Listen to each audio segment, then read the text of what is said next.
لوگوں نے ایمان کے بدلے کفر خریدا وہ اللہ کا کچھ نہیں بگاڑ سکتے، اور ان کو دکھ دینے والا عذاب ہوگا۔ اور کافر لوگ یہ نہ خیال کریں کہ ہم جو ان کو مہلت دیے جاتے ہیں تو یہ ان کے حق میں اچھا ہے، نہیں، بلکہ ہم ان کو اس لیے مہلت دیتے ہیں کہ اور گناہ کر لیں، آخر کار ان کو ذلیل کرنے والا عذاب ہوگا۔ لوگوں، جب تک اللہ ناپاک کو پاک سے الگ نہ کر دے گا، مومنوں کو اس حال میں جس میں تم ہو ہرگز نہیں رہنے دے گا،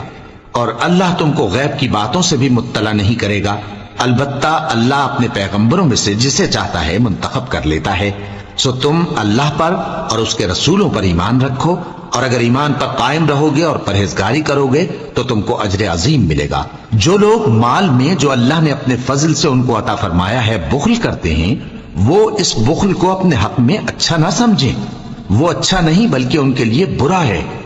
وہ جس مال میں بخل کرتے ہیں قیامت کے دن اس کا طوق بنا کر ان کی گردنوں میں ڈالا جائے گا، اور آسمانوں اور زمین کا وارث اللہ ہی ہے، اور جو عمل تم کرتے ہو اللہ کو معلوم ہے۔ اللہ نے ان لوگوں کا قول سن لیا ہے جو کہتے ہیں کہ اللہ فقیر ہے اور ہم مالدار ہیں۔